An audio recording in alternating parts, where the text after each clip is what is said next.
Imagine waking up one morning and finding yourself transported hundreds of years into the past. No warning, no preparation, no phone, no antibiotics, no electricity, no Google Maps. Just you, standing in the mud, surrounded by wooden buildings, the stench of human waste drifting through the air, and the realization slowly hitting you. You're not in a Renaissance fair. You're in actual medieval Europe. And you are not going to make it. Modern humans like to romanticize the Middle Ages. We imagine knights in shining armor, charming villages, and elaborate feasts with roasted boars and flowing wine. But the reality is far, far darker. The medieval world was a place where the average lifespan was short, death lurked around every corner, starvation was common, and danger flowed as freely as the rivers clogged with sewage. Today, we're going to break down every reason why you would not survive medieval times.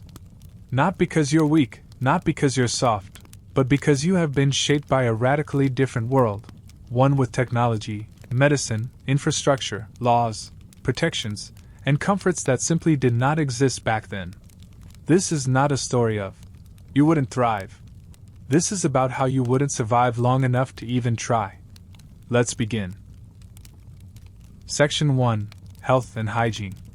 Reason number 1. Lack of modern medicine. If you've ever taken an antibiotic in your life, penicillin, amoxicillin, anything, congratulations.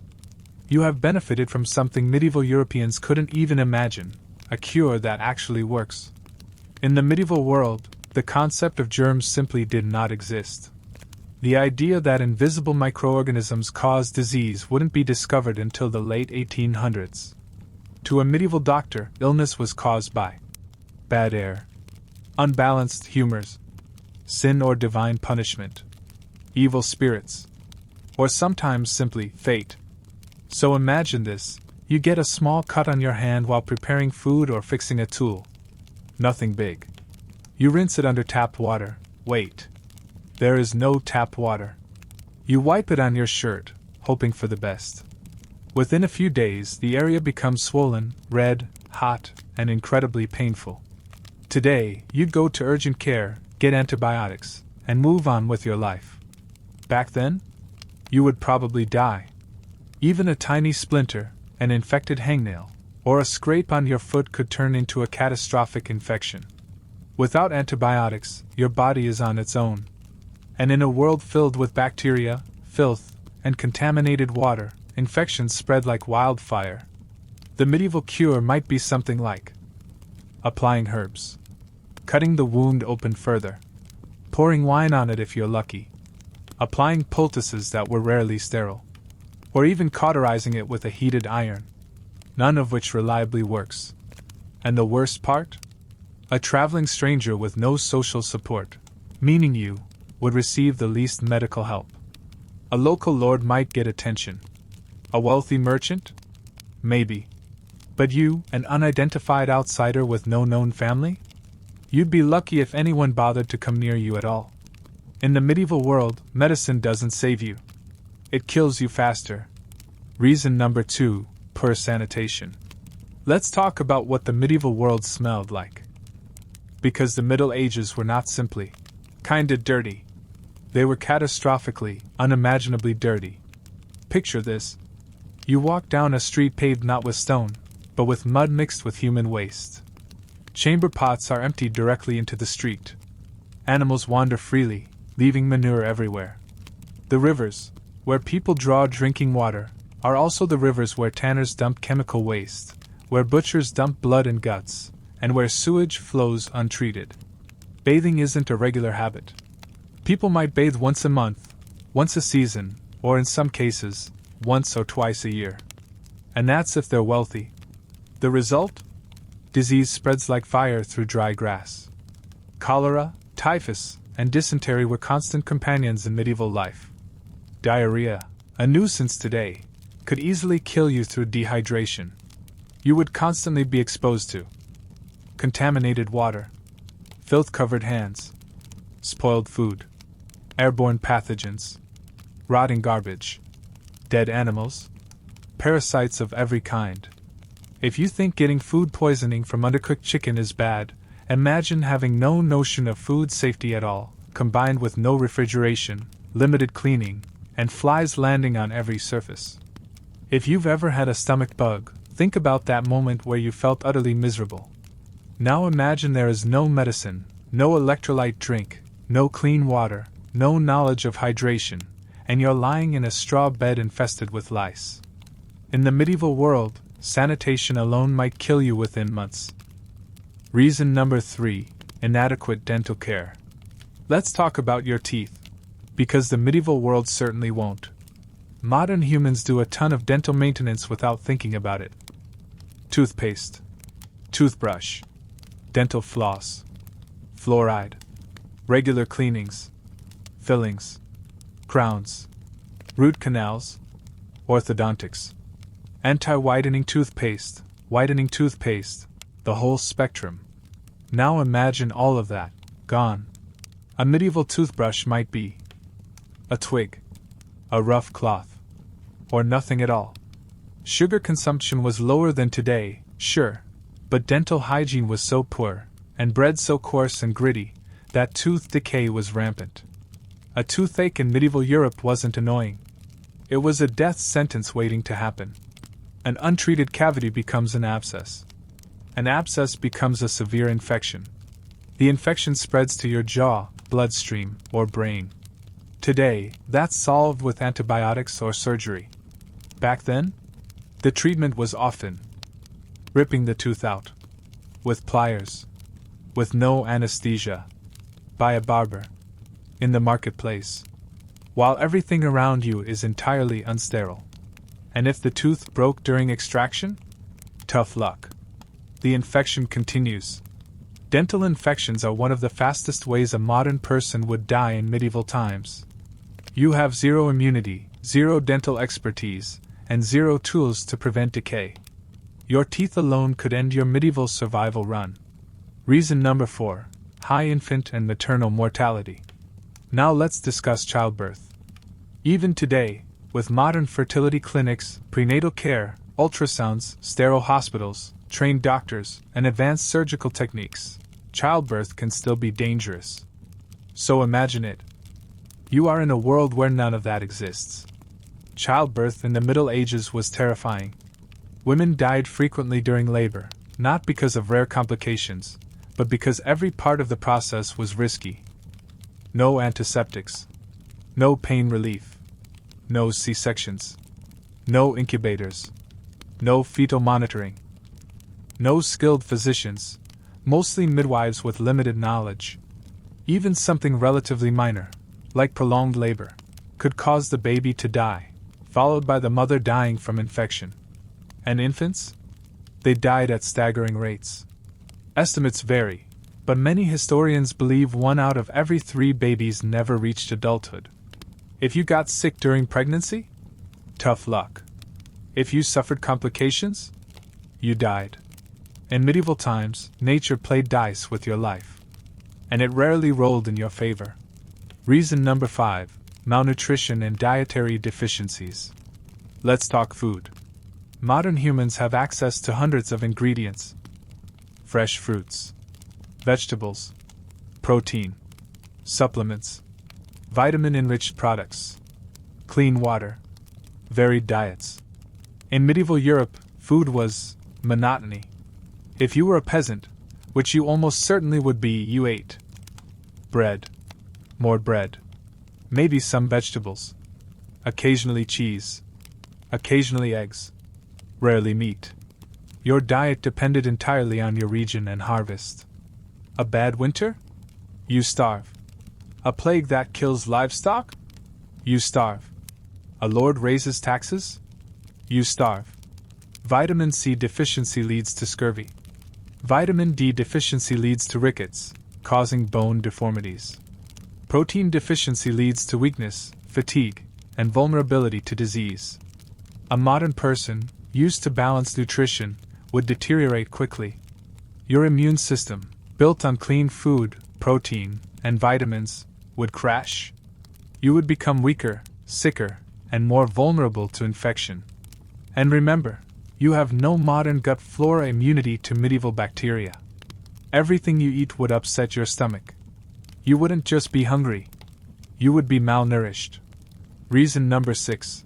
Primitive medical procedures. Now we reach the worst part of medieval medicine, the treatments. Because medieval Europe didn't just lack scientific medicine. It had actively harmful medicine. Doctors believed the human body was governed by 4 humors: black bile, yellow bile, blood, phlegm. If you got sick, it meant these humors were unbalanced. So the solution was bloodletting, purging, vomiting, enemas, leeches, herbal mixtures, burning or cutting the skin, trepanation, drilling holes into your skull, cauterization. Bloodletting was especially common. You could walk into a doctor's office with a mild fever and walk out half-conscious from blood loss. These treatments killed thousands. If you got sick in the medieval world, you didn't just face the disease. You faced the cure. Section 2. Safety and Law. If medieval medicine was trying to kill you slowly, medieval justice was more than willing to kill you quickly. The modern world takes many things for granted: the right to a fair trial, police who are trained to follow procedures, a court system that, although imperfect, is built on evidence and reason. None of that exists in the medieval world. And you, as a stranger with no status, no land, and no known lineage, would exist at the very bottom of the social hierarchy, the most vulnerable place to be. Let's start with the most terrifying part. Reason number 1. Brutal and arbitrary justice. The idea of being innocent until proven guilty did not exist in most medieval societies. And if you're imagining a judge seated behind a desk, reviewing evidence, questioning witnesses, and weighing testimony, you're picturing something centuries too modern. Medieval justice was fast, emotional, brutal, and deeply hierarchical. Punishments were often public spectacles designed to intimidate, humiliate, terrify, and demonstrate who held power. You could be punished for stealing a loaf of bread, insulting someone of a higher class, accidentally breaking something belonging to a noble, failing to pay taxes, violating religious expectations, wandering the streets without a known origin, which applies to you. And the punishments? Public beatings, branding, mutilation, whipping, being put in the stocks, nose or ear removal, hands being chopped off, hanging, burning, drowning, pressing, having stones crushed onto your body until your chest collapses. These weren't rare. They were normal. As an outsider with no documentation, you would be under immediate suspicion, which meant you were already guilty in the eyes of most authorities. Being arrested required no evidence. Being punished required no trial. And if a noble claimed you committed a crime, no one would contradict them. The word of the powerful was the law. Modern humans underestimate how fragile their rights are, because we live in a system built to prevent abuse. Medieval justice embraced abuse as part of its function. If you crossed the wrong person, you might be executed without anyone even asking your name. Reason number 2. Constant risk of violence. Modern life shields most people from violence in ways we rarely consider. We have police, surveillance cameras, emergency response systems, stable national borders, laws regulating weapons, a culture where violence is condemned. Now picture a medieval traveler's world. There are no police in any modern sense. There is no emergency number to call. There is no guarantee that anyone will help you. If you leave town, whether to find food, shelter, work, or simply to explore, your life is instantly at risk. Bandits were a constant threat on medieval roads. Gangs of outlaws roamed forests looking for vulnerable travelers to rob, kidnap, or kill. Many didn't need a motive. Violence was simply part of survival. Even inside a town, violence was common. Drunken fights in taverns, feuds between families or guilds, soldiers passing through, religious riots, peasant uprisings, random disputes that escalated quickly. And you, a stranger who speaks oddly and behaves differently, would be targeted quickly. Remember, Most medieval people rarely traveled more than 10 to 20 miles from home in their lifetime. A newcomer is automatically suspicious. Suspicious people get bothered, questioned, challenged, and sometimes beaten simply for existing. If someone thought you were carrying valuables, you could be stabbed and thrown into a ditch. If someone thought you were a spy, you could be executed. If someone simply disliked your face, you had no one to complain to. The medieval world is violent, chaotic, and unpoliced. Surviving a week without being attacked would be lucky. Reason number 3: witchcraft and superstition. Here's where being a modern person becomes incredibly dangerous. Imagine you casually mention magnets, gravity, the Earth orbiting the Sun, germs, chemistry, meteorology, astronomy, evolution, electricity. You've just admitted to knowing things that seem impossible, unnatural, or unholy to a medieval peasant or priest. And anything unholy leads to one accusation: witchcraft. It didn't take much to trigger paranoia. Healing someone too quickly, knowing how to identify symptoms of illness, predicting weather patterns, creating fire too easily, using unfamiliar words, demonstrating any unusual knowledge, carrying a modern object you can't explain. Superstition ruled everyday life. Bad harvest? Witch. Sudden illness? Witch. Cows stop giving milk? Witch. A stranger appears the same week someone dies mysteriously? Witch. The torture methods used to extract confessions were horrific. The rack. Iron boots. Thumbscrews. Burning. Water dunking. Sleep deprivation. Beatings. Mutilation.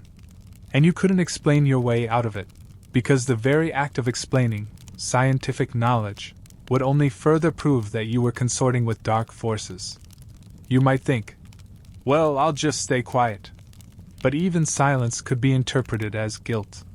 Even fear could be interpreted as guilt.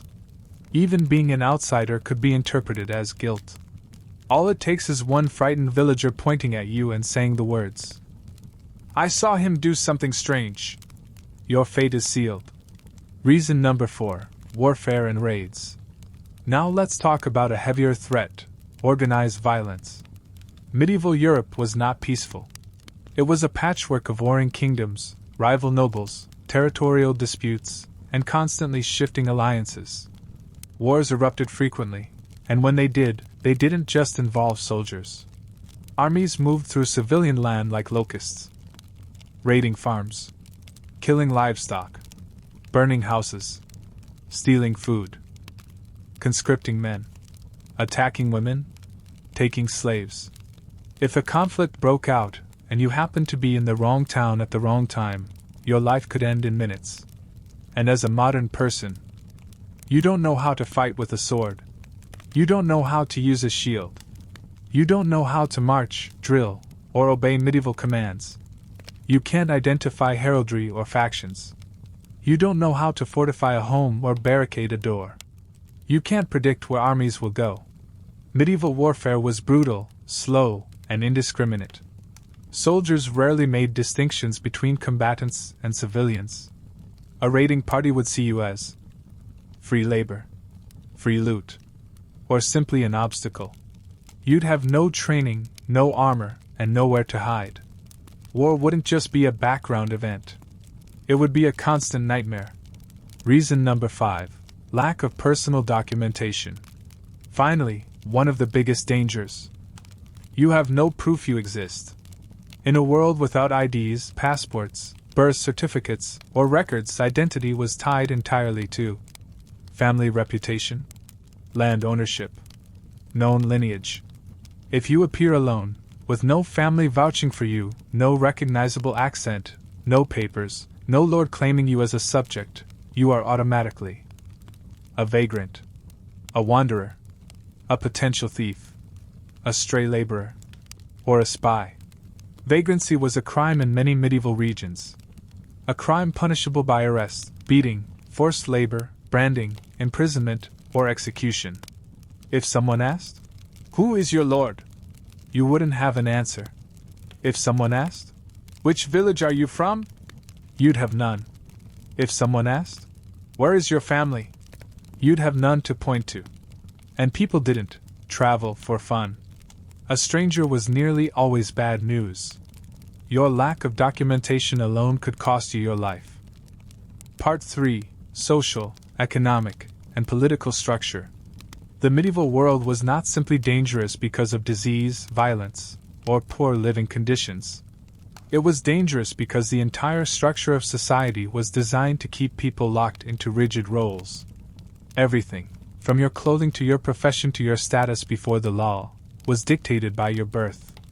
A modern person, used to freedom of movement, freedom of speech, and the ability to work any job they're qualified for, would find medieval society suffocating at best and lethal at worst.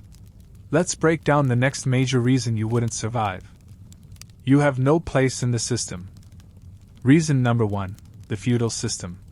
In the modern world, if you want to improve your life, you can go back to school, change careers, move to another city, apply for a job, start a business, create something, build a following. In the medieval world, your opportunities are determined the moment you are born. Society is divided into strict classes: kings and royalty, nobles and lords, knights and minor aristocracy, clergy, merchants, craftsmen, guild members, peasants, serfs tied to the land, legally bound to a lord. And you? You have no noble name, no land, no estate, no recognized lineage, no guild membership, no family reputation, no one to vouch for you. You aren't even part of a household, which was the basic social unit of medieval life. And because of that, you would automatically be placed at the very bottom, lower even than ordinary peasants who at least had a village that recognized them. A medieval peasant would know who they are. Born in this hut, child of this family, servant to this lord, part of this parish, member of this community. And you? You appear out of nowhere. You have no affiliations. That alone makes you dangerous. It also makes you expendable. In a feudal society, people without a place don't get integrated. They get taxed more, forced into labor, treated as property, blamed for misfortune, or removed entirely. The system isn't built to absorb outsiders. It's built to protect itself from them. Reason number 2: the language barrier. One of the most underestimated killers of modern people in the medieval world would be language. You might think English is English, but modern English sounds nothing like Middle English used in 1200s to 1400s, and absolutely nothing like Old English in 800s to 1100s. You would not understand medieval people, and they would not understand you. Imagine hearing daily conversations that sound like, "Wait, we gardina in Girdigam. You sealed cumin hider. I see any what one on you com." To your ears, this is a foreign language. To their ears, your English is foreign, suspicious, and bizarre. In many regions, people didn't speak English at all. Old French, Norman regions, Latin, scholars and clergy, Middle High German, Old Norse dialects, Celtic languages, Slavic dialects. Even hand gestures, mannerisms, and tone would give you away. Communication matters for survival. You need to ask for food, find shelter, request help, explain yourself, avoid misunderstandings, follow instructions, participate in the community. If you can't communicate, you become a problem. And problems in the medieval world were solved in 2 ways: exile and violence. The language barrier alone could isolate you socially to the point of starvation. Reason number 3: lack of basic survival skills. Modern humans don't realize how much specialized knowledge they lack. Medieval daily life required skills that are now completely unnecessary. Plowing fields with livestock, sowing crops at the right season, identifying edible plants, using herbs medicinally, repairing tools, building shelters, tanning leather, chopping wood properly, carrying water long distances, making candles or soap, smoking or salting meat, storing grain, making clothing, tending fires for hours at a time, navigating without maps, thatching roofs, milking animals, making rope, forging simple tools. These were basic, everyday tasks, things peasants learned as children. You cannot pick them up quickly. Each requires years of practice. So imagine you're placed in a medieval village. After a few days, the community expects you to pull your weight, help with the harvest, repair the fence, bring water from the well, watch the sheep, cut firewood, plow this field. You can't do any of it. Your incompetence would not just inconvenience people, it would endanger them. Medieval communities survived through collective effort. One person slacking or failing could hurt everyone's chances of making it through winter. If you prove useless, the village has no obligation to feed you. They might simply stop giving you food. Or they might drive you out. Your lack of medieval skills would quickly make you a burden, and the medieval world had no patience for burdens. Reason number 4, religious conformity.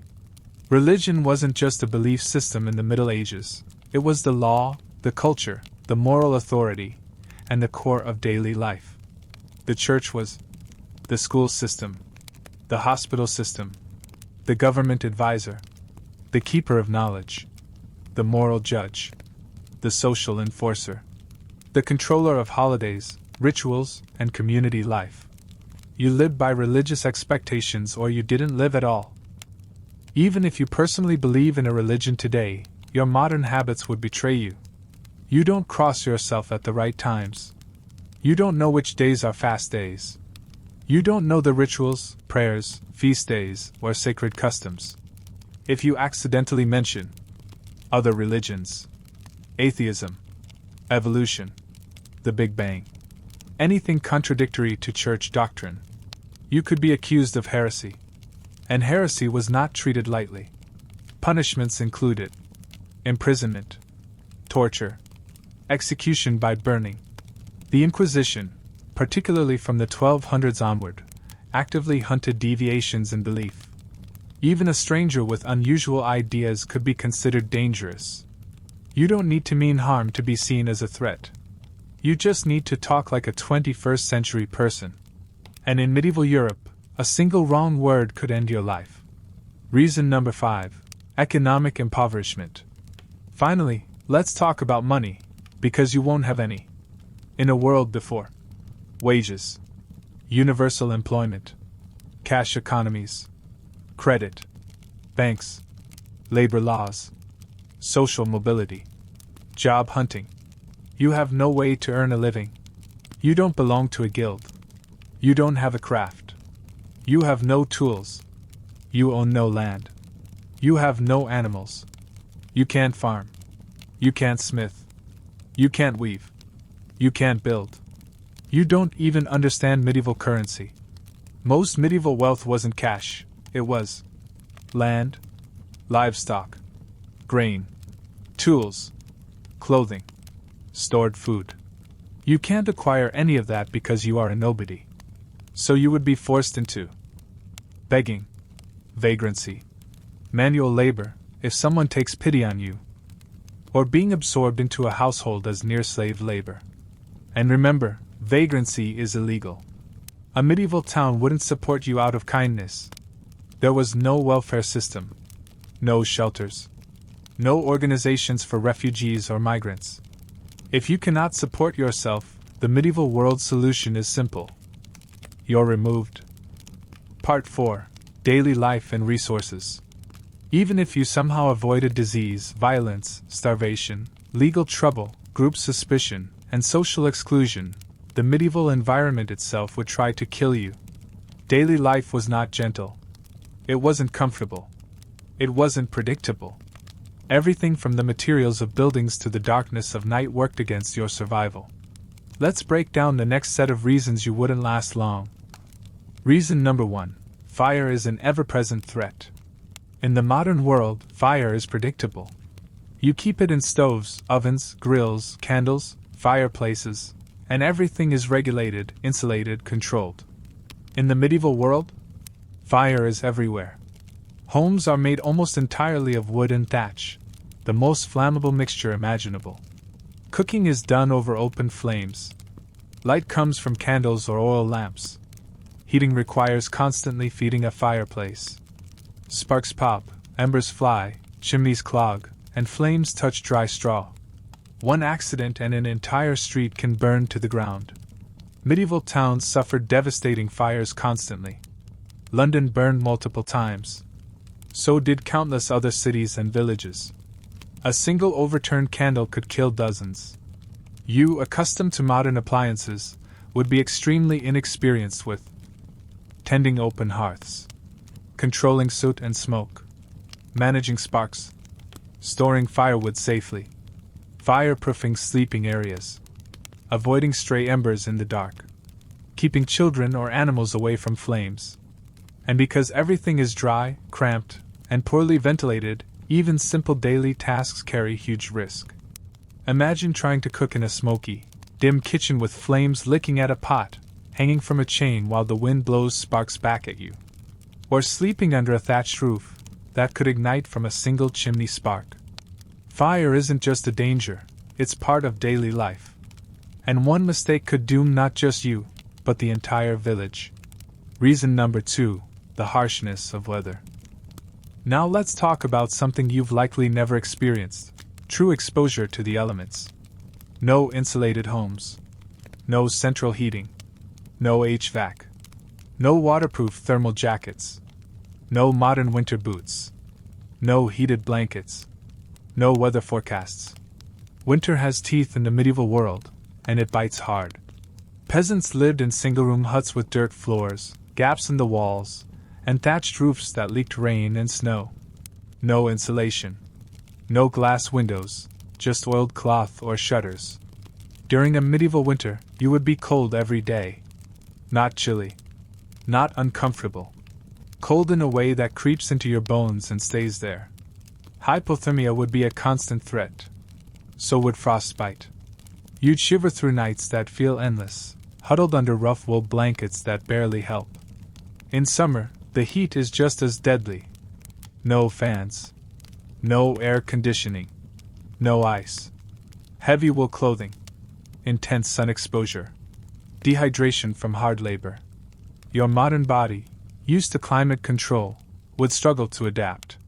People today underestimate just how dangerous weather can be without modern shelter. And good luck predicting storms or preparing for sudden freezes. A surprise cold snap has killed entire medieval communities. Nature was not kind.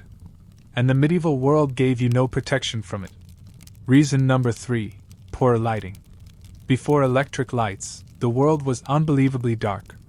You have likely never experienced total, pervasive medieval darkness, the kind where you hold your hand in front of your face and see absolutely nothing. Once the sun sets, your world shrinks to a tiny bubble of faint, flickering firelight. Candles are expensive. Oil lamps are limited. Torches burn quickly. Most peasants go to bed shortly after sundown because they literally cannot see. If you step outside at night, you trip over uneven paths. You fall into ditches. You stumble into animals. You lose your sense of direction. You risk being attacked. You risk getting lost. You risk getting robbed. There are no street lights. No house lights. No glow from cities. No electric signs. No headlights. No ambient lighting. Nighttime is dangerous. It belongs to thieves, wolves, drunks, predators, and people who don't want to be seen. Your modern eyes aren't adjusted to natural darkness. Though humans can adapt over months, you won't have months. Your first nighttime misstep could be your last. Reason number 4, the smell.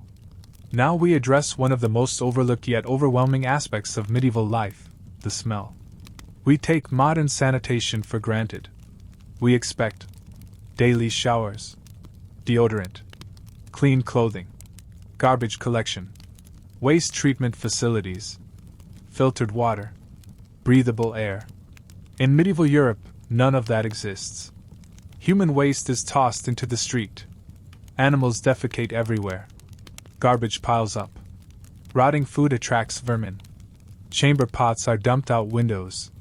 People rarely bathe. Leather tanning produces unbearable fumes. Butcher shops spill blood into the gutters. Smoke from fires fills the air constantly. The result is a permanent, heavy stench, a mixture of sweat, urine, feces, rot, manure, smoke, sewage, spoiled meat, stagnant water. Most medieval Europeans didn't notice the smell. They were born into it, raised in it, and lived with it daily. But you? Your modern senses would be assaulted. You might gag, vomit, or struggle to breathe. And remember, vomiting in a dirty world increases your danger of dehydration and infection. Even drinking water smells foul. Wells are contaminated. Rivers stink. Food smells strange. Your body is not prepared to absorb a world with this level of sensory assault. The constant smell would take a toll on your health and mental stability. Reason number 5. Inability to tell time accurately. Finally, something deceptively simple: timekeeping. You probably don't realize how much of your life depends on precise time. Alarms, schedules, appointments, work shifts, transportation, cooking, medication, communication, planning events, navigating long distances. In medieval times, virtually none of this exists. There are no watches. Clocks exist only in some monasteries or large towns, and even then they're inaccurate. Most peasants tell time by the sun, the bells of the local church, the position of shadows. You have no reference for medieval timekeeping. You might wake up late, show up at the wrong time, miss meals, miss curfew. Yes, curfews existed. Fail to meet obligations, offend people, lose opportunities, or worse, break local laws unintentionally. And people would not understand your confusion. If you can't follow simple time-related expectations, you appear unreliable or mentally troubled. Precise timekeeping is a modern luxury. In the medieval world, time is vague, inconsistent, and controlled by those in power. And not understanding it can quite literally cost you your life. Part 5. The reality of trying to survive long term. Up to this point, we've talked about immediate dangers: disease, violence, starvation, law, superstition, and the harsh physical world. But even if, by some impossible miracle, you manage to avoid all those early killers, there's another challenge waiting for you: the long-term grind of daily medieval existence. Survival isn't just about living through the first few days or weeks. It's about enduring months, seasons, and years in a world completely hostile to your body, your mind, and your modern expectations of life.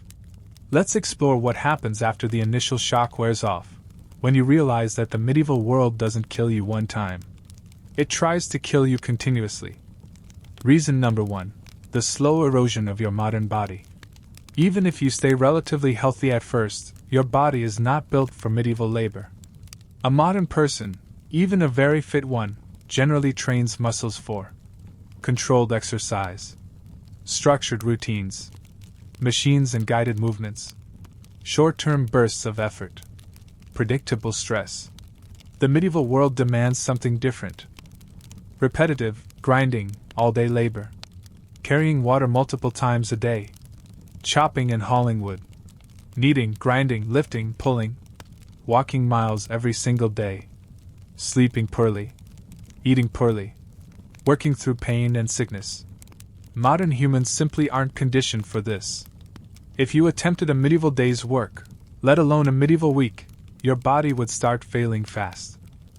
Back pain from constant bending, hand injuries from rough tools, blisters turning into infections, chronic dehydration, joint strain from uneven surfaces, malnutrition wearing down your muscles, weakness from vitamin deficiencies.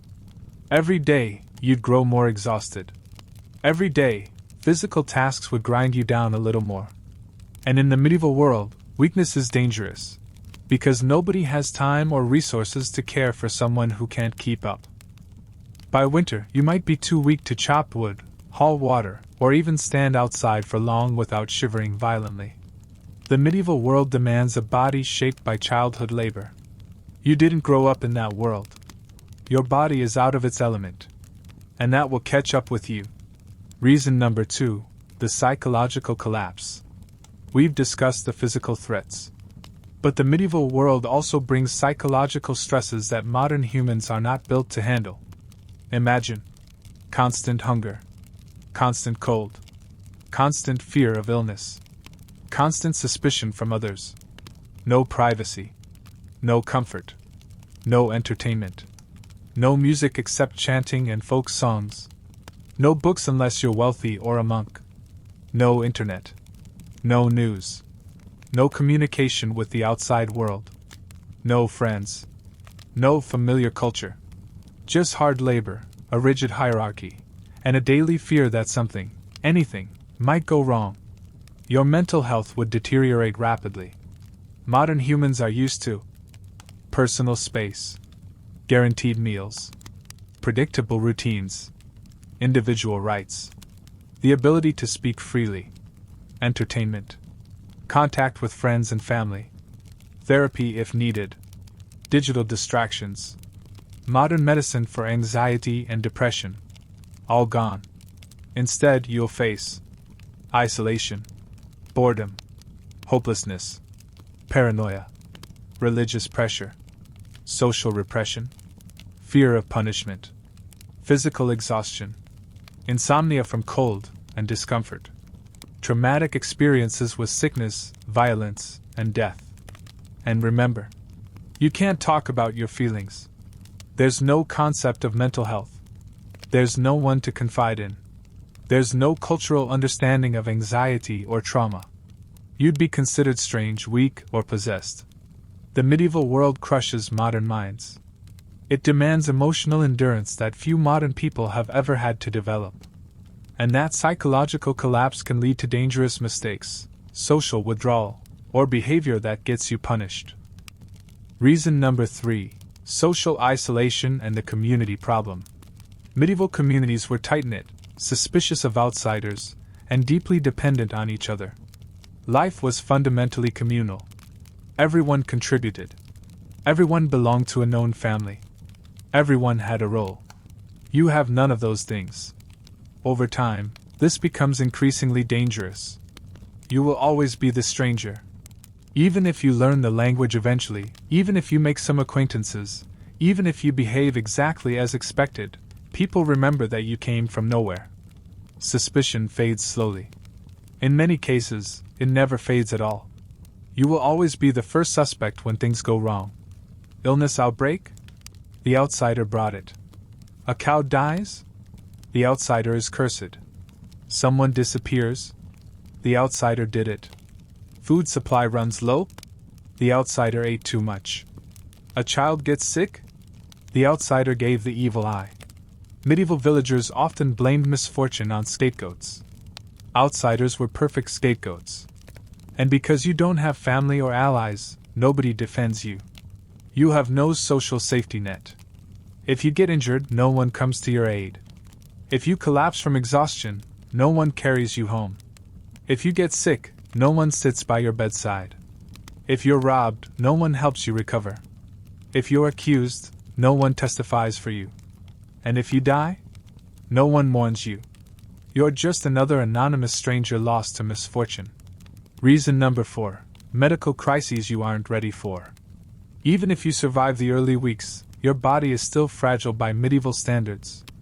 Over the months, you would likely face a chronic diarrhea from contaminated water, tooth infections from lack of hygiene, lice, fleas, bedbugs, parasitic worms, respiratory infections from constant smoke, fungal infections, foot rot from wet shoes, joint damage, and repeated colds and fevers. Any of these can become lethal without treatment.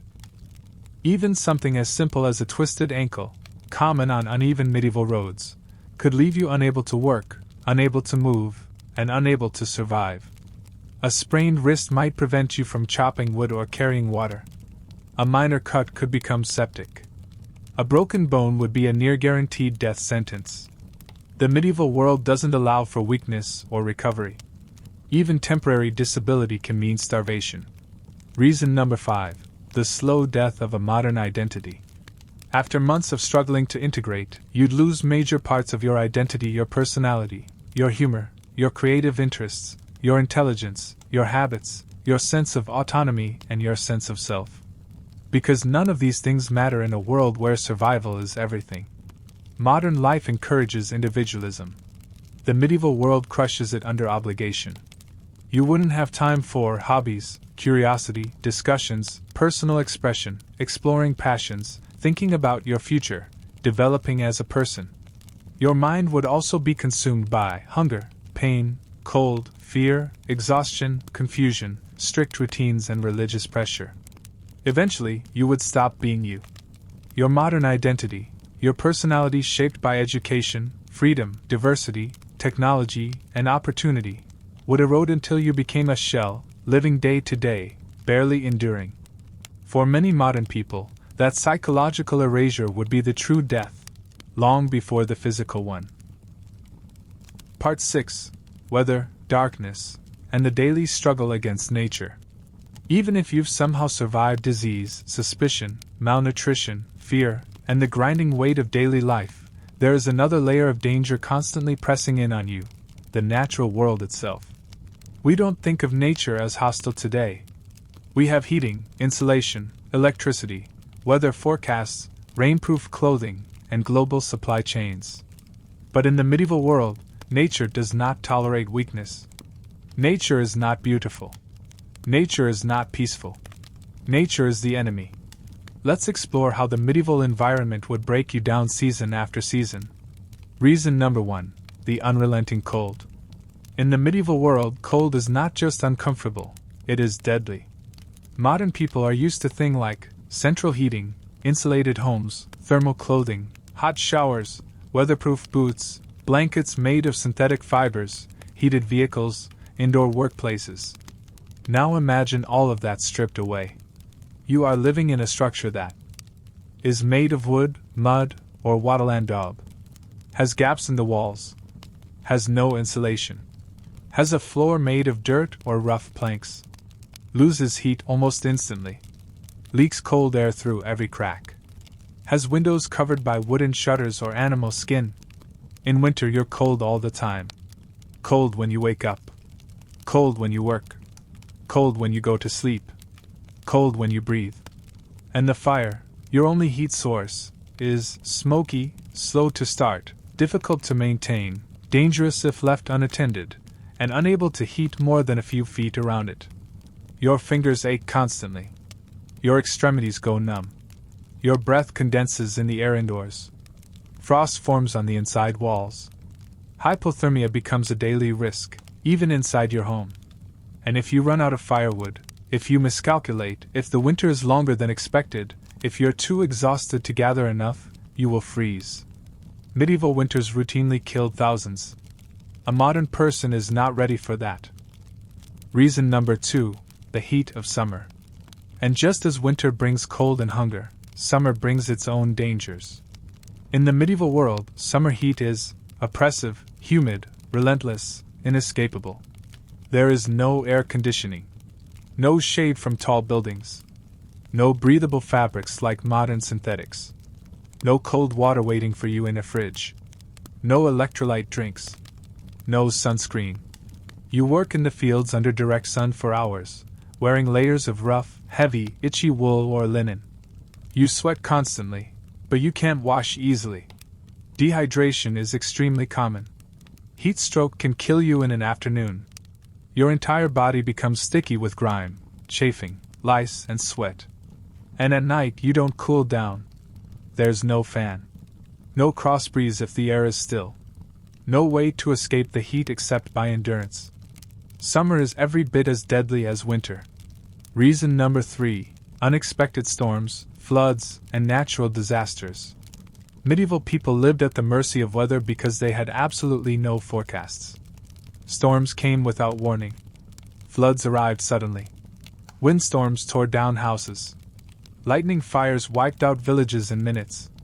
Imagine living in a world where you never know when a massive thunderstorm will hit, when a hailstorm will destroy your crops, when a flash flood will wash away your food stores, when a fire will erupt from a stray spark, when a drought will ruin your fields, when a blizzard will trap you indoors. Everything is unpredictable. And even worse, you are expected to still keep working. A storm doesn't excuse you. You still have to walk miles. You still have to haul water. You still have to gather wood. You still have to tend crops and animals. You still have to sleep in a house that might collapse. Nature rules your life, not the other way around. Reason number 4: darkness, the forgotten danger. Modern humans do not understand real darkness. We have streetlights, smartphones, car headlights, lamps, flashlights, glow from cities, screens everywhere. But the medieval night is something else entirely. When the sun sets, the world is swallowed by pitch-black fields and shadowed forests. Inside the home, the only light is a candle that burns too fast, an oil lamp that's expensive to fuel, a fireplace that leaves half the room unlit. The darkness feels alive. It surrounds you. It hides danger. It hides animals. It hides people. It hides everything. And traveling at night? Only the desperate or foolish attempt it. You trip on rocks. Twist your ankle in mud. Walk into ditches. Get lost in minutes. Be vulnerable to wolves or bandits. Your sense of direction, trained by modern landmarks, lighting, and signage, fails immediately. You realize very quickly that after sunset, you are essentially blind.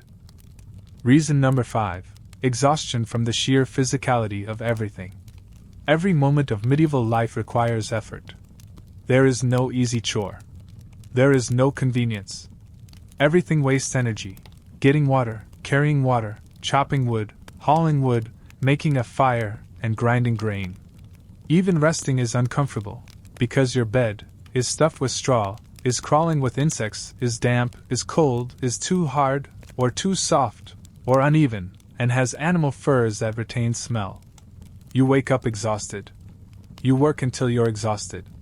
You go to bed exhausted. And then you repeat. Every day. Without breaks. Without weekends. Without holidays, except religious ones, and most of those involve even more work. The medieval world does not care if you're tired. It does not care if you're sick. It does not care if your muscles burn or your joints ache. You work or you starve. That's the entire system. Reason number 6: animals and the constant threat they pose.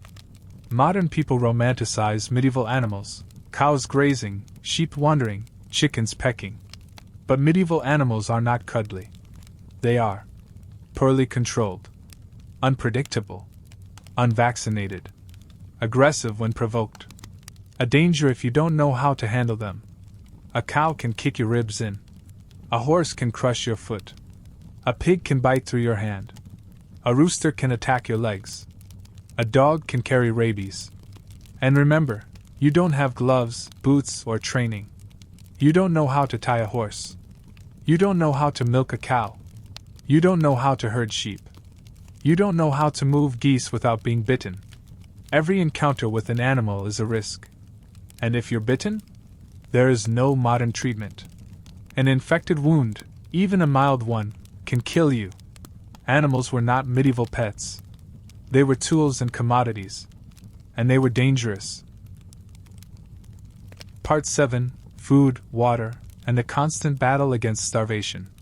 Up to now, we've explored disease, violence, weather, social structures, and psychological collapse. But there is a more slow-burning, ever-present threat that overshadows medieval life. Starvation. Modern people take food for granted. We live in a world of grocery stores, refrigeration, microwaves, preservatives, endless variety, and constant availability. Hunger is usually temporary or accidental, not existential. But in medieval times, hunger is the background noise of life, always humming, always waiting, always approaching. Let's break down how the medieval food system would be utterly hostile to a modern person. Food doesn't come from stores, you must make it. modern people are used to. Supermarkets, fast food, delivery apps, 24/7 availability, pre-washed vegetables, clean water, stable supply chains.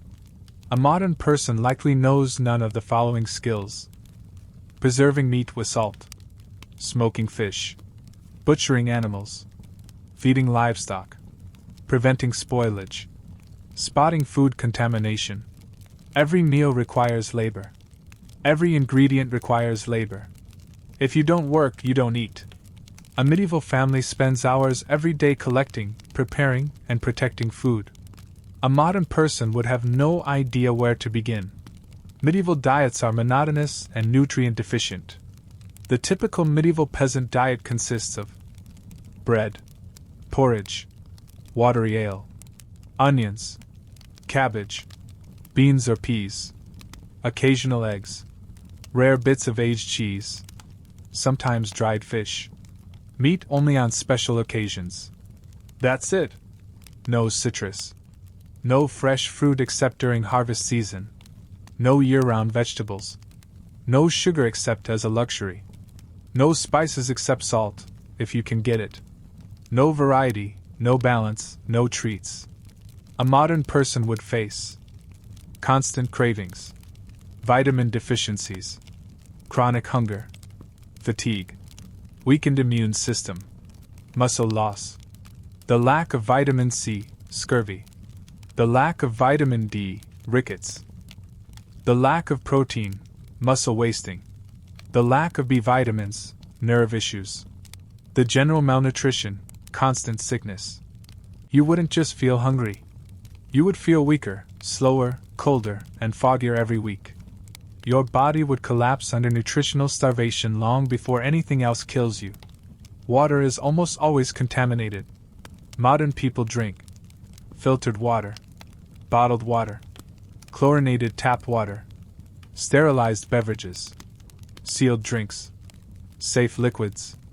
Medieval people drink water from streams filled with waste, water from wells contaminated by runoff, water that tastes like dirt, water with parasites, water with dead animals upstream, water that stagnates, water that spreads cholera, dysentery, typhus, and more.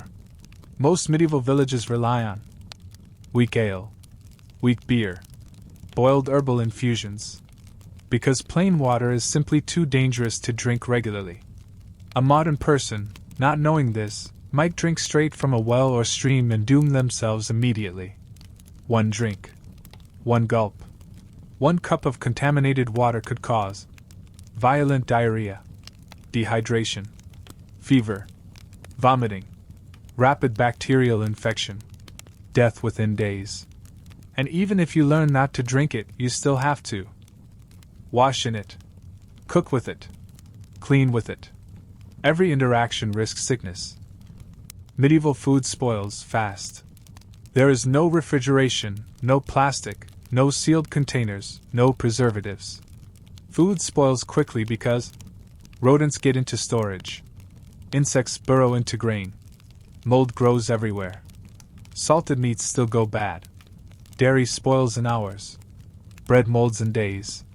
Root vegetables rot in cellars. Grain ferments accidentally. Barrels leak.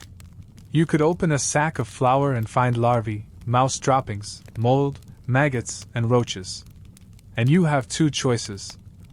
1. Eat it anyway. 2. Starve. People in the Middle Ages often had to choose option 1. A modern person might refuse to eat contaminated or spoiled food, but the medieval world gives you no option. Rejecting questionable food means rejecting survival. Winter is the true enemy. Summers may be hot and miserable, but winter is deadly.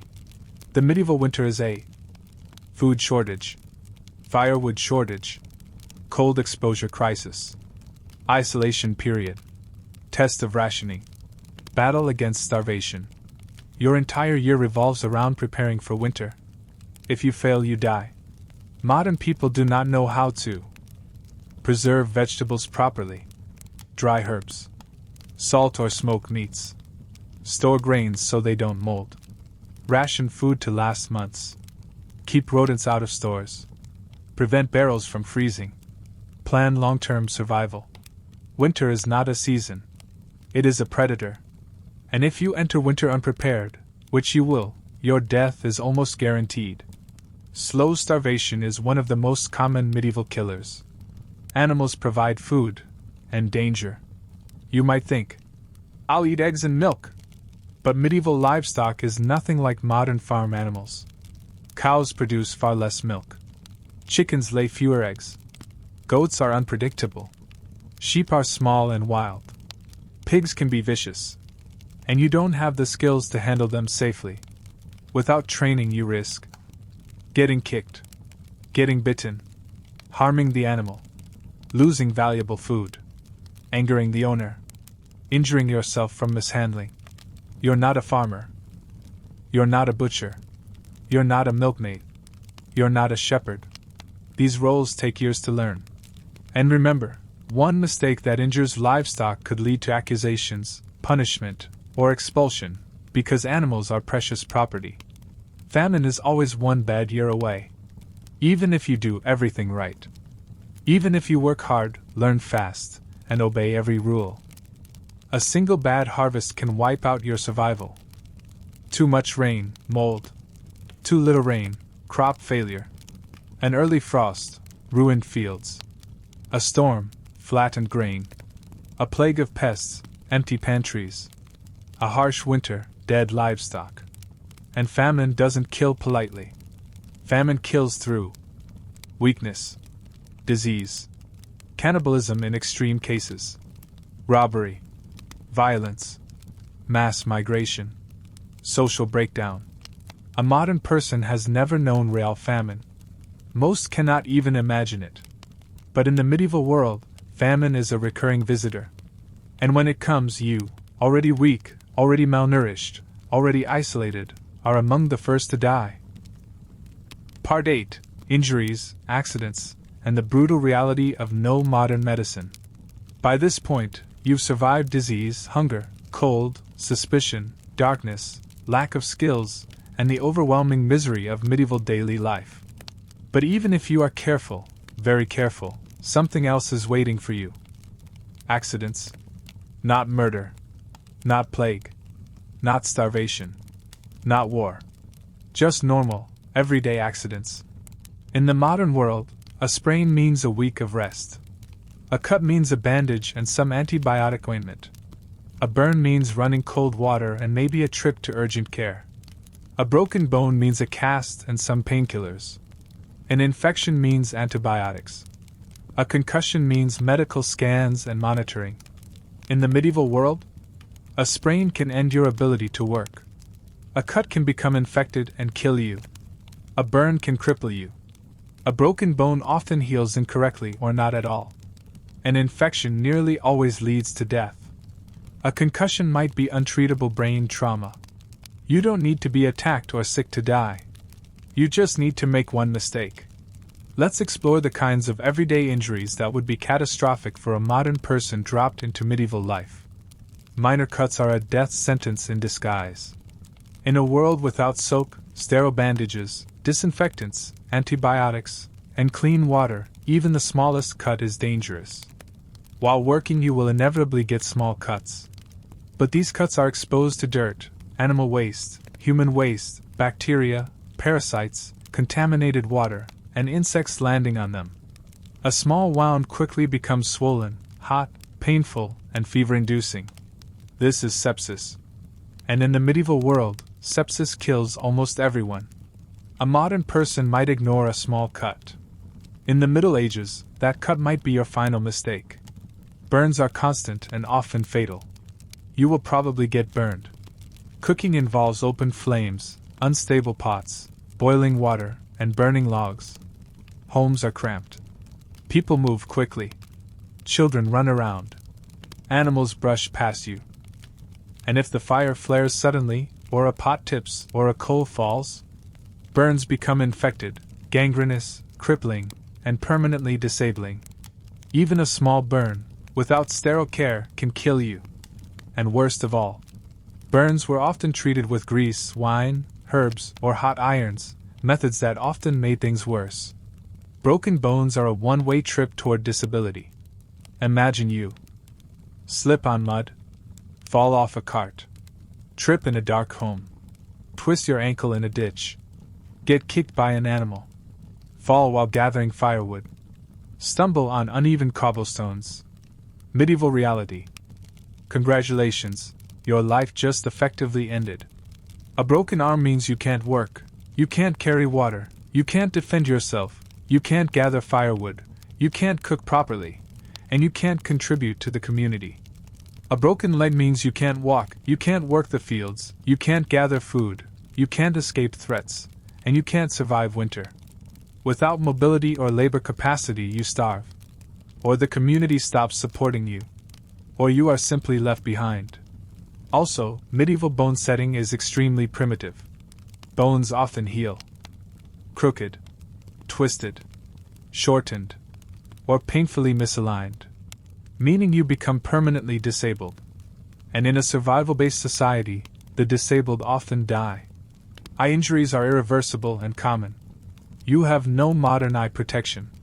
Medieval life involves flying wood chips, sparks, dust, grit, smoke, sharp tools, and total darkness at night.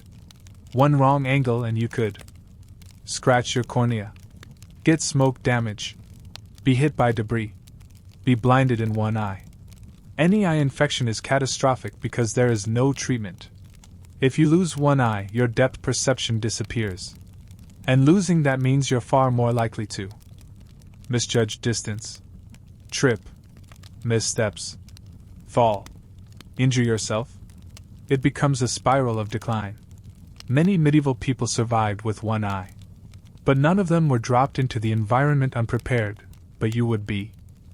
Head injuries, no scans, no treatment, no recovery. Medieval people get a lot of head injuries. Low doorways, unstable ladders, slippery floors, animal hooves, falling objects, blunt tools, cart accidents. Without modern medicine, a concussion is deadly. A modern person might brush off a head bump. In medieval times, that bump could be the start of brain swelling, severe dizziness, vomiting, seizures, permanent brain damage, death. And remember, you can't rest properly. You still must work, even if you're dizzy or disoriented. A head injury can take days to kill you, and no one will understand what's happening. Infections, the invisible killer. Even if you avoid major accidents, infections will stalk you constantly. You will be exposed to spoiled meat, contaminated water, moldy grains, animal parasites, infected soil, human filth, lice and fleas. Infections will include tetanus, infected cuts, pneumonia, dysentery, septic wounds, rotten teeth, infected burns, skin ulcers, parasitic worms. Modern people have no immunity to medieval pathogens. Antibiotics didn't exist. Sterile tools didn't exist. Germ theory didn't exist. Clean conditions didn't exist. Infections are the silent reaper of the medieval world. And the treatments you get include herbal poultices, prayers, hot irons, questionable bleeding techniques, bone-crushing resets, rough massages, cold mud. None of them work well. Pain becomes your constant companion. Pain becomes who you are. Pain becomes a normal part of life. A modern person, unaccustomed to constant discomfort, will break down mentally under the strain. A modern person might last weeks, maybe months. But eventually an infection gets in. Every time. Part 9. The war you didn't ask for. Violence, raiding, and the absence of safety. You have survived disease, starvation, filth, darkness, misunderstanding, and the pure chaos of daily medieval existence. But there's a bigger problem now. A problem you cannot talk your way out of, cannot outrun, cannot negotiate with, and cannot understand fully from a modern perspective. Violence. Real medieval violence. Violence that has no rules. Violence that happens without warning. Violence that is random, local, personal, and brutally intimate. Let's explore why a modern human has essentially no chance of surviving the violent realities of medieval society. Medieval violence is not like modern violence. Modern violence is rare, policed, recorded, and punished. Medieval violence is common, arbitrary, untraceable, usually unsolved, socially tolerated, fast, sudden, often fatal. Nobody investigates anything. Nobody rescues anyone. Nobody calls anyone. If someone hits you on the head, stabs you, or drags you off, that's the end. You cannot predict medieval conflict. In modern life, warning signs are obvious. Body language, escalation, shouting, visible weapons, threats. In medieval life, conflict often starts invisible and ends instantly. Scenarios include: a drunk farmer thinks you insulted him. A stranger mistakes you for a thief. A guard assumes you're a spy. A merchant thinks you shortchanged him. A villager suspects you have unnatural knowledge. A local thug simply likes hurting people. And all of this can happen within minutes of arriving somewhere new. There is no de-escalation training. There is no security presence. There is no legal protection. Your only defenses are luck, hoping someone likes you, hoping nobody notices you. That's it. You have no weapon skills. Unless you've spent years practicing medieval weaponry, and you haven't, you are utterly helpless. Let's break this down. You don't know how to use a sword. Owning a sword and using a sword are not the same. A medieval fighter trains from childhood. You will not even grip it correctly. You don't know how to use a spear or staff. These require stance, balance, timing, strength, and muscle memory. You have none. You don't know how to block. Blocking incorrectly shatters bones, or disarms you, or opens your guard, or gets you killed instantly. You don't understand armored combat. Armor is heavy, hot, restrictive, and extremely technical to use effectively. You would suffocate, tire, and collapse before the fight even begins. You have no idea how to fight multiple attackers. Medieval violence is rarely one-on-one.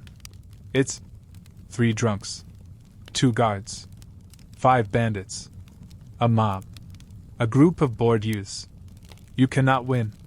You cannot escape. You cannot negotiate. Bandits and raiders are a constant threat. Travel in the medieval world is exceptionally dangerous. Bandits are hungry, desperate, armed, familiar with the land, ambush trained, ruthless, often former soldiers. You are untrained, alone, obviously foreign, defenseless, carrying modern-looking clothing, suspicious. Bandits will assume you have money, you have valuables, you are carrying something worth stealing. You are weak. You are alone. And they will be right. You won't even see them until they're on you. You cannot run away effectively.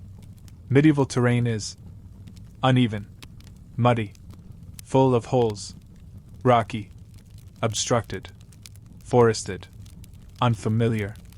Your modern feet are soft, lack calluses, are used to shoes, blister easily, will bleed quickly. Your modern lungs are accustomed to clean air, will choke on smoke, will collapse in cold air, will fail under stress. You can't outrun people who grew up on this land, run everywhere, work physically all day, are used to uneven ground. Your flight instinct fails here. You cannot hide properly. Medieval people have extremely sharp senses because they rely on them to survive. A modern person walks loudly, breathes loudly, crunches leaves, wears bright fabrics, has no camouflage instincts. You cannot hide from hunters, soldiers, scouts, bandits, villagers who know every tree and ditch. If you try, you will be found easily. War is everywhere, even when you don't see it. The medieval world is always on the edge of war. Local feuds, rival nobles, raiding parties, foreign invaders, religious conflicts, peasant uprisings, outlaw groups, civil disputes. Any of these can erupt suddenly. Your village can burn overnight. Your host family may flee. You may be separated instantly. And you will have no idea what's happening. War doesn't look like movies. It looks like fire, smoke, screaming, running, chaos, death. And you will not survive it. Medieval justice is not justice. If violence happens to you, nobody cares. If violence happens near you, you might be blamed. If violence happens because of you, or even in your general vicinity, you may be punished. Punishments include beating, imprisonment, torture, branding, mutilation, and execution. You will probably be found guilty just because you are unfamiliar. You don't understand the unwritten rules of violence. Medieval people know how to avoid fights, who to show deference to, how to read social cues, when to walk away, what gestures provoke a beating, which words are forbidden, and how to greet someone properly. You know none of this. You will look wrong, speak wrong, stand wrong, or make a wrong gesture. And someone will take offense. This can end instantly in a punch, kick, or a knife and a fatal injury. Your modern social instincts are useless here. Part 10. The Invisible Rules of Suspicion. Why everyone thinks you're dangerous. You've survived disease, hunger, filth, the dark, superstition, and casual medieval violence. But now something even more difficult to evade begins creeping around you. Suspicion. Not loud suspicion. Not obvious suspicion. Not someone shouting accusations in your face. No. This is the quiet kind. The dangerous kind. The kind whispered behind your back. The kind that spreads faster than you can realize. The kind that ends with you tied to a stake or swinging from a tree. Let's break down exactly why everyone in medieval society would assume you're a threat, even if you are literally doing nothing wrong. You look wrong without realizing it. People in the medieval period instantly identify outsiders. Not because they're observant, because everything about your appearance is alien. You look wrong because your hair is cut differently. You're cleaner initially. Your posture is modern. Your gait is modern. Your shoes look unusual. Your clothes are odd in fit and fabric. You carry yourself like someone from a safe world. Your hands lack the scars and calluses of laborers. To a medieval villager, your entire presence gives off the same vibe as, this guy isn't from here, and he's hiding something. You are, by default, suspicious, foreign, dangerous, weirdly confident, probably a spy, possibly cursed, maybe a demon, or worse, someone connected to sorcery.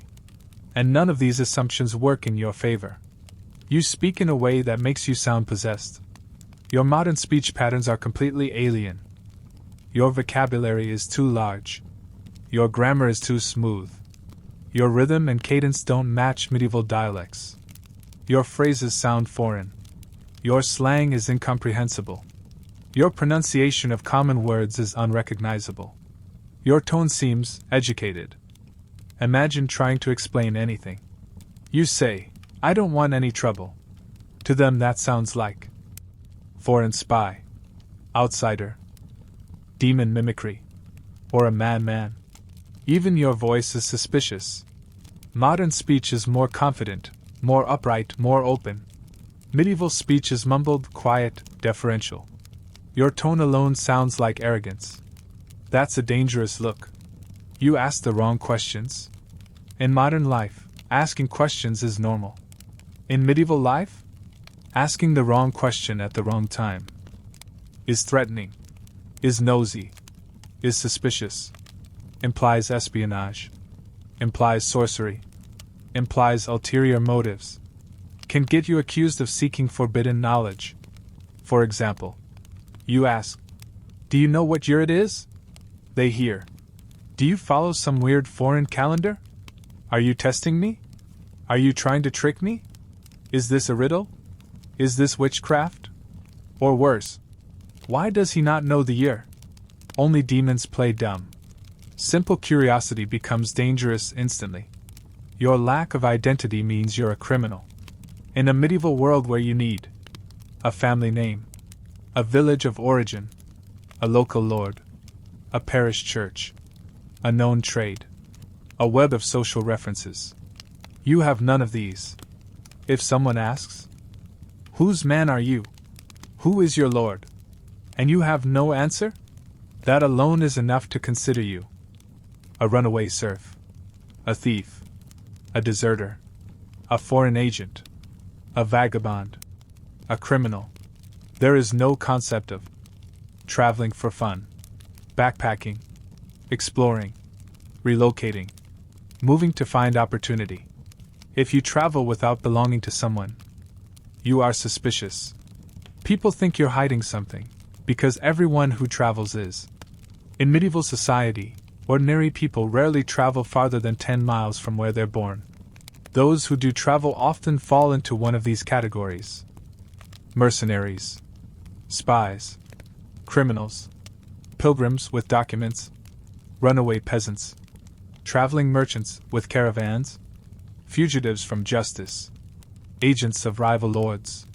You do not fit any legitimate type, so you must be an illegitimate one.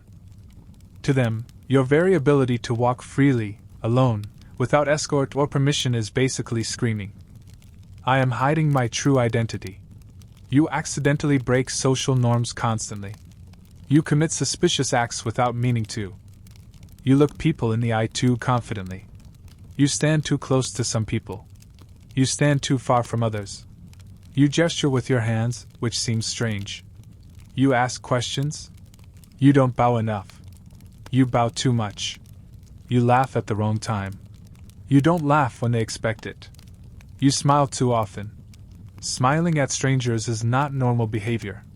In medieval Europe, smiling too much can be interpreted as mockery, deception, madness, flirtation, demonic influence. You are off in ways you don't even perceive. You know too much and too little at the same time. You know things medieval people cannot know: geography, basic physics, astronomy, maps, literacy, and general scientific concepts. But you can't milk a cow, bake bread from scratch, plow a field, build a fire efficiently, identify edible plants, cut timber, or use tools safely. Your knowledge is both far too advanced and shockingly inadequate. That combination is extremely suspicious. Only two types of people know odd, impractical, useless book knowledge in the medieval period: monks, sorcerers. You are not a monk. So guess what they assume? Yeah. You don't show proper fear. Medieval people live with constant fear of lords, fear of death, fear of disease, fear of demons, fear of eternal damnation, fear of punishment, fear of famine, fear of war, and fear of nature. You don't react correctly to these things. You seem too calm, too bold, too confident, too curious, too unafraid of authority, and too casual with sacred things. Your modern comfort around danger looks like he has powers protecting him. That's not a compliment. That's the beginning of an accusation. The church is watching, and they don't like weirdness. If a priest hears that, your accent is strange. Your knowledge is unclean. Your behavior is unnatural. You speak of things no one here knows. You question customs. You don't belong to a parish. You don't know any prayers. Then he may conclude you are either possessed, cursed, or practicing forbidden knowledge. And this is not a time period where the church takes risks. Suspicion equals danger. Danger equals interrogation. Interrogation equals torture. Torture equals confession. Confession equals fire. You don't even have to be guilty. So far you've dealt with suspicion in a general sense. But suspicion in the medieval world doesn't stop at curiosity or distrust. It escalates. Quickly. And the final destination of that escalation is a terrifying institution woven deep into medieval society. Accusations of witchcraft, sorcery, or dealings with the supernatural. People in the Middle Ages lived in a world where fear of the unknown shaped every part of daily life. You, being a modern human, are essentially a walking collection of unknown factors. Let's break down why you are almost guaranteed to be labeled as something dangerous, unnatural, or demonic. Medieval people don't see science. They see the unexplainable. Imagine you try to explain anything, literally anything, from the modern world. Weather patterns, simple chemistry, metals, stars, disease, the shape of the world, the idea of future inventions, the way compasses work, why eclipses happen. You are not explaining science. You are demonstrating forbidden knowledge, unapproved knowledge, knowledge without schooling, knowledge that contradicts sacred explanations, knowledge that does not come from God. And if knowledge does not come from God in their worldview, it comes from something else, something darker, something terrifying, something to be purged. Your modern education is too broad and too strange. Even if you think you're not that smart, your general knowledge is absurd by medieval standards. You can answer questions like, why is the sky blue? What are germs? What is electricity? What is gravity? Why do people get sick? What is lightning? How do seasons work? What's across the ocean? Nobody in the medieval world can answer these things accurately. So when you do, you become an anomaly, a threat, a sorcerer, a heretic, someone who needs to be questioned.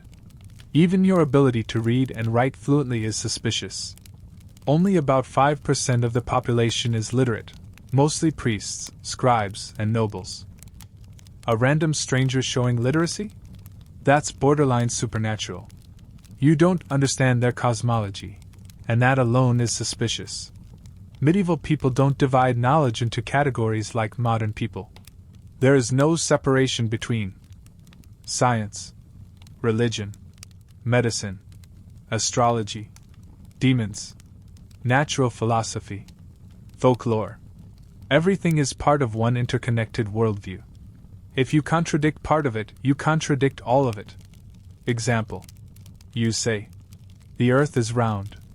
They hear, this outsider rejects the church's teachings.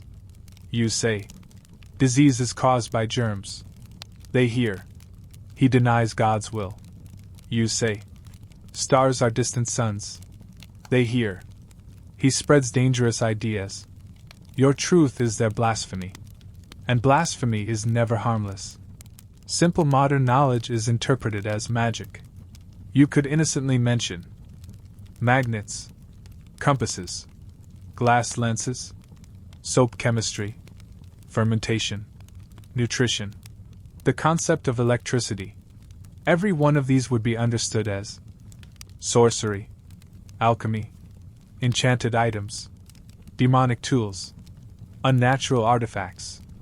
Imagine showing someone a simple trick like rubbing a balloon on your hair to create static electricity, or lighting a fire with a lighter, or explaining how a camera works. There is no technology category here. Everything miraculous, strange, or unknown falls into one box. Magic. And magic is a death sentence. You don't understand religious protocol.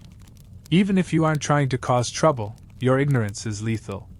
You don't know the structure of Mass, the expected gestures, the correct prayers, the saints' days, the holy symbols, the local taboos, the order of feast days, how to cross yourself properly, who is allowed where inside a church, what to touch or not touch. And that makes you suspicious. Because if you are not a proper Christian by their standards, possibilities include pagan, heretic, demon, foreign spy, witch. There is no non-religious option. That concept does not exist yet. You know the wrong things at the wrong times. Imagine there is a famine and you mention crop rotation. or better fertilization, or how to prevent mold, or how nutrition works, or how to boil water to avoid illness. These are ideas centuries ahead of the time. People will question how you know these things, who taught you, why you're offering this knowledge, what you gained from it, why you arrived exactly when a crisis hit. And crises amplify fear. That fear becomes paranoia. Paranoia becomes accusation. Accusation becomes punishment. You could be executed for trying to help. Villagers will start connecting coincidences to you. Humans are pattern-seeking creatures. Medieval humans doubly so. If you arrive in town and shortly after, someone gets sick, a cow dies, someone has nightmares, a child goes missing, a storm hits, crops fail, a well runs dry, someone dreams something strange, livestock behave oddly. Guess who gets blamed? You. Because you are the new variable. You are the anomaly. You are the outsider. You are the unknown factor in a world terrified of the unknown. The church has no room for odd men out. A priest or inquisitor hearing about your strange speech, your foreign clothing, your peculiar ideas, your lack of origins, your odd behavior, your unexplained literacy, your advanced knowledge, your refusal to conform, will see you not as a curiosity but as a threat. Church authorities in the medieval world have two jobs. 1. Maintain religious unity. 2. Eliminate anything that threatens it. Your existence threatens it. Even without malice, a priest might think, this person is possessed. This person is cursed. This person is a deceiver. This person worships something unholy. And once this thought enters the system, you are done. 9. You cannot defend yourself against an accusation. In modern society, you can give explanations, show documentation, prove innocence, rely on rights, rely on logic.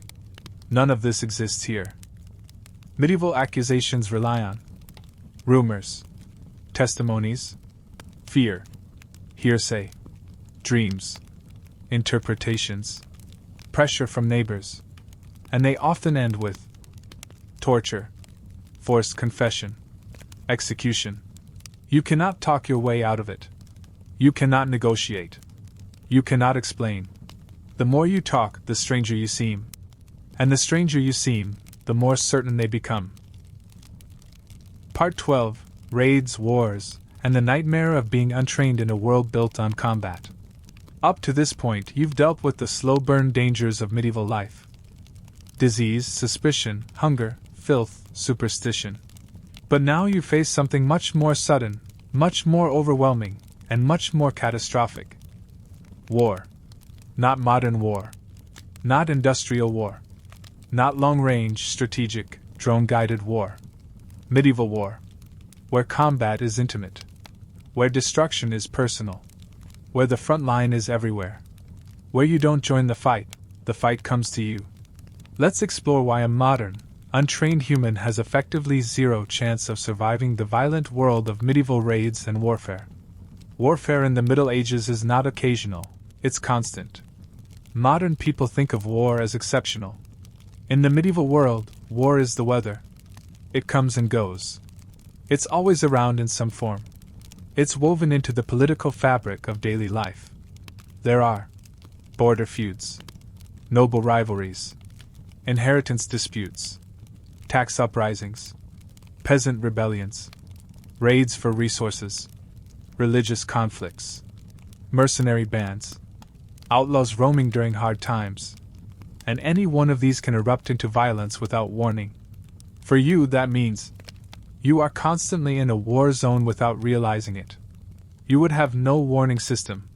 In modern life, you hear about war through news, alerts, communications, broadcasts, social media, intelligence agencies. In the medieval world, there is no warning at all. One moment you're drinking from a wooden cup. The next you hear screaming, or the sound of hooves, or flames crackling, or metal clashing. Villagers don't calmly pack and evacuate. They scatter into chaos. People trip over each other. Children get lost. Homes catch fire in seconds. Animals stampede. Guards are overwhelmed instantly. War doesn't arrive. It detonates around you. You can't fight, and you can't hide, and you can't run. When a group of raiders or soldiers enters a village, your instincts betray you in every direction. Let's examine the 3 possible reactions. Fight? Impossible. You don't know how to hold a sword, how to block, how to strike, how to keep distance, how to read medieval combat cues, how armor affects movement, how much force to apply, how to avoid getting surrounded. And medieval fighters don't fight like movies portray, because usually they aim for legs, grapple, strike with shields, use cheap, brutal weapons, overwhelm with numbers, and fight dirty because fighting dirty doesn't exist yet. A modern human is defeated in seconds. Run? You can't. We covered this already, but during a raid, fire blocks exits. Smoke blinds you. Livestock panic. Debris litters the ground. The terrain is uneven. Raiders position themselves to intercept fleeing villagers. You will trip. You will choke on smoke. You will lose visibility. You will be slower than everyone else. You won't know where the safe paths are. You are immediately caught. Hide? They know all the hiding spots. Raiding groups are extremely experienced. They know exactly where villagers hide. Barns, lofts, under carts, behind hay piles, forest edges, shallow pits, abandoned sheds, storage rooms, and they check all of them, every time. You are hiding in obvious places without realizing they are obvious. You don't understand the rules of surrender. Modern surrender concept. Raise hands. Show you're unarmed. Comply with commands. Hope for humane treatment. Medieval surrender concept. If you're useful, you're enslaved. If you're not useful, you're killed. If they're bored, they might kill you anyway. If they're angry, they definitely kill you. If your presence is confusing, you're killed instantly. If you look foreign, you're suspected of espionage. Showing your hands? Raising your arms? Backing away? These are meaningless gestures. You're not seen as a civilian. You're seen as a problem. You have no social or political protection. In medieval warfare, survival is often tied to your family, your lord, your village, your guild, your church connections, your reputation, your obligations. You have none of these. You are literally unclaimed, unaffiliated, unprotected, and unknown. This makes you the most disposable person in the entire region. A medieval soldier has no reason, none whatsoever, to spare you. You don't understand how brutal medieval combat truly is. Movies soften the violence. Books romanticize it. Games turn it into entertainment. Real medieval combat is bone-breaking, suffocating, chaotic, dirty, terrifying, and fast. Modern humans expect structured violence, fair fights, rules, patterns. Medieval violence has none of these. It's pure survival. Instinctive. Animalistic. Immediate. You have no mental conditioning to handle it. You wouldn't know friend from foe. In the smoke and panic of a raid, everyone looks the same. Clothing is uniform in style. Armor is inconsistent and mismatched. Helmets obscure faces. Villagers run chaotically. You will not know who to run toward, who to run away from, which direction is safe, which shouts are warnings, which shouts are threats, whether approaching soldiers are rescuers or attackers. You will hesitate. Hesitation is fatal. You can't defend your home, food, or shelter. Even if you find a place to stay temporarily, raids destroy. Grain stores, barns, tools, livestock, houses, mills, water supplies. bridges. And when these are destroyed, famine follows. You can't rebuild anything. You don't know how to fix a roof. You don't know how to rebuild a cart. You can't forge tools. You can't replace weapons. You can't construct defensive structures. You rely entirely on others. And others won't risk resources on a mysterious outsider. You don't understand the aftermath of war. If you survive a raid, you're still not safe. Afterward comes starvation, disease, displacement, harsh weather, wolves and wild animals, bandits picking over ruins, desperate survivors willing to kill for food, soldiers returning for cleanup, taxation to pay for the war, forced labor to rebuild, religious explanations that blame outsiders. And in every one of these post-war scenarios, you are the outsider, the easiest target, the most expendable life, the least defended, the most suspicious survivor. War kills twice. Once in the moment, once in the consequences. You are unprepared for both. Part 13. Medieval Justice. Why you would not survive the legal system. Up to now we've covered disease, hygiene, suspicion, food insecurity, physical weakness, social missteps, war and raids. But there is another force in the medieval world that could end your life even faster. The legal system. Or rather, the absence of a legal system as you understand it. Medieval justice is not based on evidence, rights, due process, standardized laws, logical consistency, presumed innocence, professional police, forensic science, juries of peers. Instead, it is based on local custom, superstition, reputation, the word of a lord or priest, collective fear, physical trials, bribes, power, convenience, emotion, scapegoating, and you, an unclaimed foreign, contextless person, are the perfect scapegoat. Let's break down how and why. You cannot explain yourself. This is the first and most devastating problem. Even if you speak the language fluently, you do not speak the culture. When medieval people ask questions, they aren't asking for what you think they're asking. Everything has layers. What you say, what you imply, what you omit, what your tone suggests, what your social status allows you to say, what people assume you must mean based on custom. You will fail all of these. Examples. Where are you from? You answer with a modern nation-state. Makes no sense, they assume you lie. Who is your lord? You say you have none. That is not possible. They assume you are a criminal or runaway serf. What is your trade? You list modern professions or skills. They do not exist. They assume witchcraft, deception, or idleness. How did you come here? You have no acceptable explanation. They assume supernatural influence, or unlawful travel.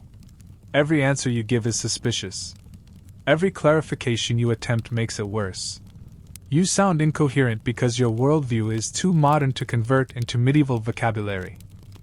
To them, you appear evasive, foreign, uncanny, incompetent, mentally unstable, and possibly dangerous. This alone can condemn you. There is no innocent until proven guilty. The medieval world works the opposite way. Suspicion is enough. If someone accuses you of theft, trespassing, witchcraft, heresy, spying, poisoning, defying a lord, sorcery, vagrancy, breaking an oath, or being unnatural, you must prove your innocence, not the other way around. But you can't prove innocence in this world.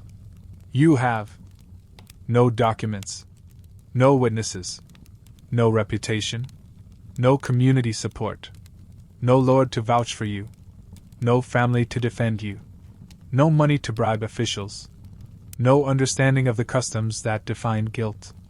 You are legally defenseless. Trials are not about truth, they are about control. Medieval trials include ordeals, holding red-hot iron, being submerged in water, walking over coals, carrying a boiling cauldron. If your wounds heal cleanly, you're innocent. If they don't, you're guilty. A modern human? Your hands and feet are uncalloused, soft, and untrained. You will fail instantly. Oath swearing. You swear you're innocent, and others swear you're trustworthy. You have no allies. No one swears for you. Guilty. Combat trials. You fight your accuser or a champion. You cannot fight. You lose. Guilty. Clerical judgment. Priests decide based on signs, omens, or scripture. You don't know the rituals. You don't show proper reverence. You don't understand liturgical expectations. Suspicious. Guilty. Lordly decree. A noble decides by instinct, annoyance, or convenience. A foreigner with no allegiance? Easiest person to punish. Guilty. You don't know the invisible taboo network. Medieval life is governed by hundreds of local taboos. Don't touch certain tools. Don't enter certain areas. Don't refuse certain offers.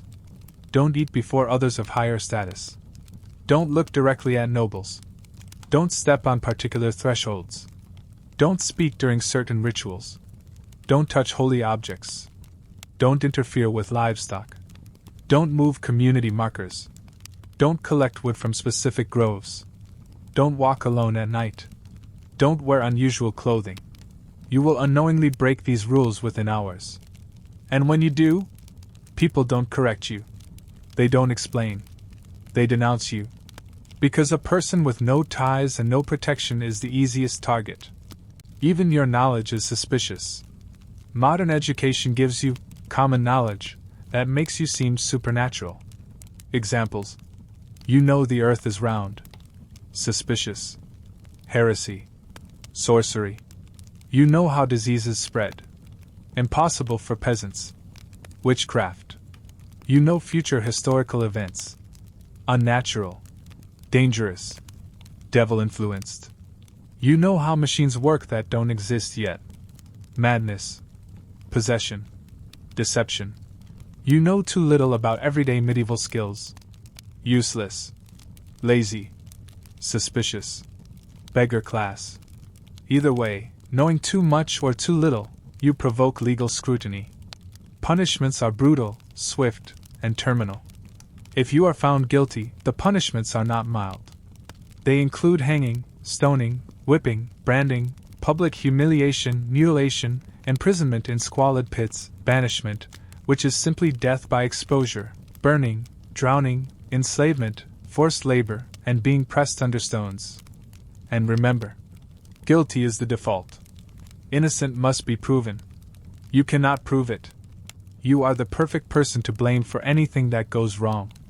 Medieval communities rely on scapegoating to explain failed crops, sick livestock, droughts, unexpected deaths, fires, bad luck, unnatural behavior, political tension, and religious anxiety. You appear out of nowhere, with no connections, no past, strange clothes, and strange speech. You are, by default, the outsider, the unknown, the misunderstood, the suspicious, the vulnerable, the expendable. You are everything a community looks for in a scapegoat. You don't belong to any social class, and that is a death sentence. Medieval society requires classification. Everyone is a peasant, a merchant, a noble, a priest, a serf, a craftsperson, a bonded servant, a pilgrim, a soldier, or an outlaw. You are none of these. A person without a role is, to them, a vagrant, a threat, a curse, a witch, a spy, a criminal, or an omen. And since they cannot categorize you, they eliminate you. Part 14. Traveling in the Middle Ages. Why you would never make it far. So far, we've established that surviving in one town is brutally difficult. But what if you try to do something modern humans take for granted? Travel. Just walking from place to place. In the modern world, you can fly, drive, take trains, ride buses, use maps, use GPS, book hotels, buy food anywhere, rely on police protection, and prove your identity. Medieval people had none of this. And you, trying to travel with modern expectations, would be in mortal danger from the moment you left one settlement and headed toward another. Let's break down why. There are almost no safe roads. You might imagine a medieval landscape full of cobblestone paths, dotted with merchants, pilgrims, and cheerful peasants. No. The real medieval road network is muddy, unmarked, narrow, winding, isolated, filled with thieves, controlled by local lords, and sometimes little more than animal trails. Even the safe roads are nothing like what you expect. You can easily get lost because you can't read medieval maps. Most roads have no signage. Forks in the road are unmarked. Trails change with the seasons. Weather washes away paths completely. And if you get lost, there is no one to call and no rescue team coming. Bandits target people exactly like you. You're alone, unarmed, and obviously foreign. You're wearing clothing fabrics that might be unusual. Your shoes are not made for medieval terrain. You don't carry any weapon. You don't know how to fight. You don't belong to a caravan. You have no lord to avenge you. To bandits you are an easy mark, a source of loot, unable to defend yourself, unlikely to be missed, unlikely to be protected by authorities, carrying items they don't understand but could still sell. Banditry is not rare, it's rampant.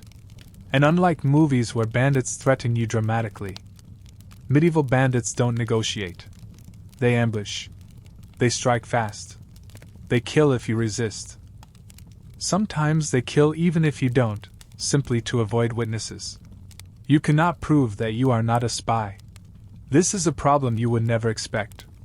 You are foreign, alone, aimless, poor, unclaimed, speaking oddly, and carrying strange possessions. This is exactly what spies looked like to medieval communities. As you approach the next town or village, guards, or simply the townsfolk, will see you and immediately assume you're scouting the area. You're sent by a rival lord. You're mapping defenses. You're planning a robbery. You're delivering a secret message. You're carrying disease. You're bad luck. There is no passport. No ID. No documents. Nothing to verify your identity. Nothing to explain your presence. Suspicion is lethal. Most towns can legally detain or kill a wandering stranger with no explanation required. You don't know how medieval people handle strangers. Different settlements have different customs regarding outsiders. Some villages forbid entry entirely. The peasants may arm themselves and chase you away. Others require permission from a local lord. You can't speak to the lord. You can't access their manor. You can't communicate your intentions. You can't state your birthplace or trade. Some settlements expect strangers to bring gifts. You have no acceptable gift. Your modern items are foreign and suspicious. Some expect strangers to leave offerings at local shrines. You don't know where they are. You don't know the rituals. You risk insulting local beliefs. Some require you to announce yourself with a bell, horn, or ritual phrase. You don't know any of these. Every mistake makes you suspicious or hostile in their eyes. Lodging is rare, unsafe, and expensive. In the medieval world, inns are few. Taverns are overcrowded. Travelers are mistrusted. Strangers are viewed as potential thieves. Villages do not offer free shelter. Monasteries may shelter pilgrims, but not random wanderers. When you do find lodging, it's filthy, flea-ridden, shared with strangers, unsafe, likely to steal from you, and possibly occupied by criminals. Sleeping outside is even worse.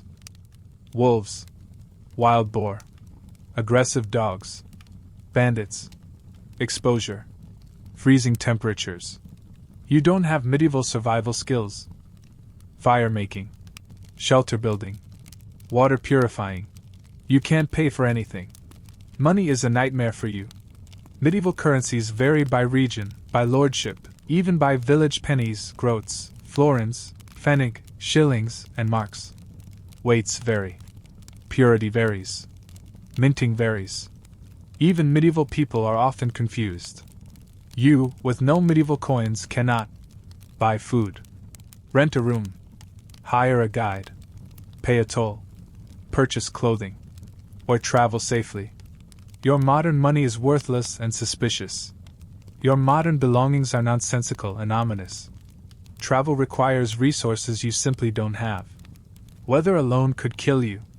Medieval travelers suffer from weather constantly: rain, flooding, snow, sleet, frost, heat, sun exposure, sudden storms, freezing nights, and sweltering days. You don't have woolen cloaks, waterproof boots, layered clothing, fire starting kits, survival tools, thick cloaks, hooded garments, medieval tents, knowledge of dangerous regions, and your immune system is far too soft for harsh exposure. You would get hypothermia, get heat stroke, develop infections, collapse, become disoriented, or lose your bearings. And then you die of exposure, alone on a medieval road. Animals see you as easy prey. Modern people underestimate medieval wildlife. You could encounter wolves, lynx, bears, massive wild boar, packs of feral dogs, bulls, territorial rams, and large stags. Modern humans have no idea how to behave around these animals. You have no weapon, no armor, no training, no awareness, no clue which animals to fear, no knowledge of animal tracks, no knowledge of safe zones. You are slow. You are clumsy. You are loud. A pack of stray dogs alone could kill you. You cannot navigate without modern tools. Without GPS or modern maps, and without medieval orientation skills, you would get lost, repeat paths, walk in circles, head in the wrong direction, wander into dangerous territory, enter the wrong lord's land, trespass unknowingly, cross private fields, violate boundaries, or trigger suspicion everywhere you go. You don't know where the next settlement is.